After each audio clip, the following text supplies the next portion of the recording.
संसद के budget session में काफी हंगामा देखने को मिला। लोकसभा और राज्यसभा दोनों सदन में यूनियन बजट 2026-27 को लेकर तेज बहस हुई।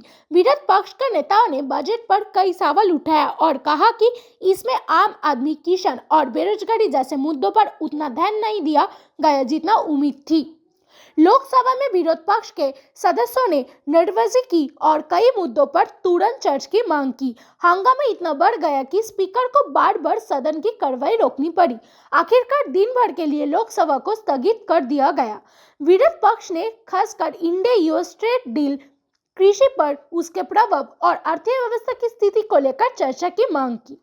दूसरी तरफ राज्यसभा में बजट पर विस्तार से चर्चा शुरू हुई। यह कई नेताओं ने आर्थिक विकास दर, फिस्कल डिफिसिट, रोजगार के मौके और विज्ञान और सामाजिक कल्याण के लिए बजट एलोकेशन पर सवाल उठाया।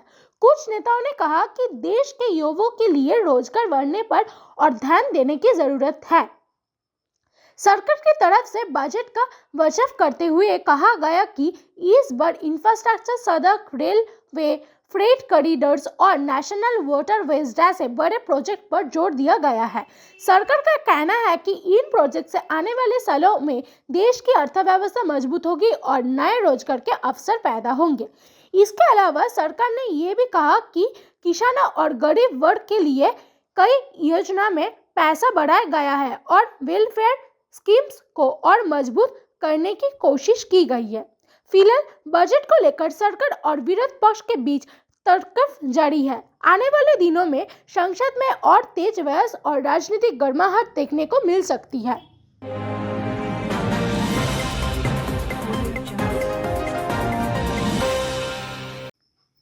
देश की राजनीति में एक नया विवाद खड़ा हो गया है। कांग्रेस पार्टी ने सरकार से जेफरी एप्स्टीन से जुड़े कुछ दस्तावेजों यानी सो कॉल्ड एप्स्टीन फाइल्स को लेकर सवाल उठाए हैं और स्पष्टीकरण की मांग की है।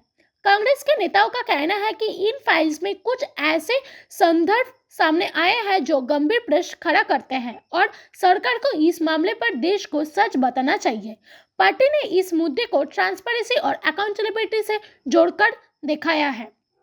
वहीं सरकार और भारतीय जनता पार्टी यानी बीजेपी ने इन आरोप को पूरी तरह से निराधार बताया है। विदेश मंत्रालय ने कहा है कि जो संदर्भ सामने आया है वो एक कन्विक्टेड अपराधी के बयान या ईमेल्स पर आधारित है और उन्हें गंभीरता से लेने का कोई आधार नहीं है। बीजेपी ने कांग्रेस पर आरोप लगाया कि पार्टी डॉक्यूमेंट्स को तोड़ मरोड़ कर पेश कर रहा है और राजनीतिक फायदा उठाना चाहता है, जबकि कांग्रेस अपनी मांग पर अभी काम है और कह रही है कि प्रश्न का जवाब मिलना चाहिए। आपको बता देना कि एप्स्टीन फाइल्स अमेरिका के डिपार्टमेंट ऑफ जस्टिस द्वारा जारी किए गए लाखों पेजेस के डॉक्यूमेंट्स का हिस्सा है, जिनमें जेफरी एप्स्टीन का संबोधन और जांच से जुड़ी जानकारी शामिल है। इन डॉक्यूमेंट्स को लेकर दुनिया भर में चर्चा और विवाद जारी है। फिलहाल इस मुद्दे पर राजनीतिक तरफ तेज हो गया है और आने वाले दिनों में इस पर और प्रतिक्रिया देखने को मिल सकती है।